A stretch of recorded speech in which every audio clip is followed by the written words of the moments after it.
Gamelik ingkang dipangarsani rikala semana panjenenganipun pepundhen kula bapa ngateman titi kalenggan iki wis paripurna nggone ngasta ana pusarane ngadil ya ana songsong agung desa Tegalmelik ya.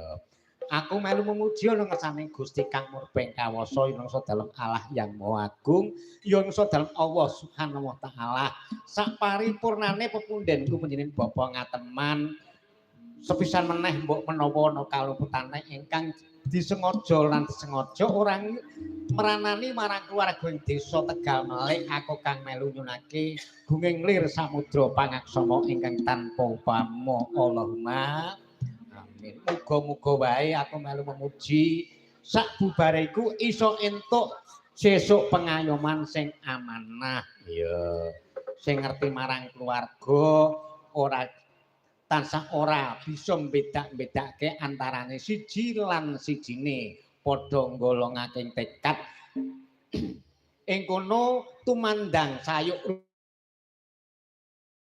paling cipta rasa miwah karsa lan karya oh dadi cipta rasa karsa lan karya nek mung dirasake tok ora apik kudu dikaryake oh ngono mula kang saka iku sembah suwun aku melu memuji ana ngasa dalem Gusti Kang Murbeng Kawasa yang ngasa dalem Gusti Kang Maha Welas Gusti Kang Agung Gusti Kang Maha Asih yang ngasa dalem Allah yang Maha Kuwasa ngasa dalem Allah Gusti Allah Subhanahu wa taala keluarga agung desa Tegalmelik lanang wadon gedhe cilik tuwa enom sing kelahiran kene ora kelahiran kene padha diparinga panjang yuswa diparingi katentreman, diparingi kamulyan, diparingi kesarasan, antuk rejeki ingkang agung ing halal ingkang barokah.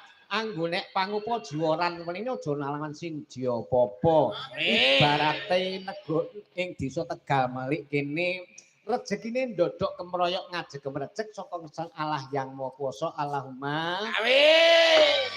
Sing padha tetane iso pinaringan tulus sing wingi gurung metu sak bubare ngadani limbukan to ngadani tasyakuran to merti desa dina bengi iki iso pinaringan wulu wetu sing tikel matikel beda karo kang wis kahungkur ngono dina bengi ngadani sedekah desa ya kadesa ya rasulan ya merti bumi wektu dina bengi iki keluarga agung ing desa Tegalmelik merti ngawuri ingkang rumeksa Jaka ing bumi Nyai Renges Nyai Srimpet Kiai Srimpet ingkang sak njabaning wangon sak njeroning wangon padha dipertilan kauri supaya disuni berkah pangestune aja nemu sambikala apa-apa keluarga Anggamelik cacapinan tata titi tatrem ayom-ayom kerta tata lan raharja tembunging kadesa yo kade karo so kai kadereng dedana sesoski sesaji kadereng anggone sesaji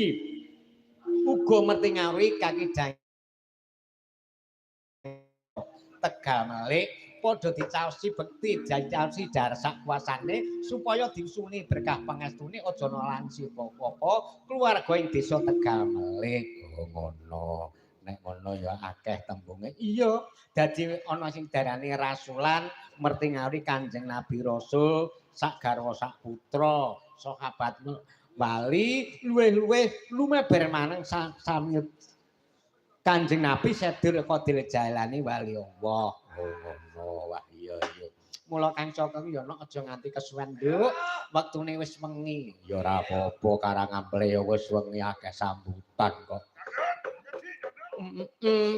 Aku melu nyuwunake ana dalem Allah yang Maha Kuwasa. Keluarga Nggamelik ana sing sambikala apa-apa. Beda agama aja padha sulaya. Beda panemu aja padha digawe padu. Ayo nindakno rasa persatuan kesatuan. Contone kaya ing dina bengi ngadani merti bumi. Ing kono nguri-uri budaya Jawa. Mula Kang Saka ku ya aja nganti padha plerok-plerokan ca dados.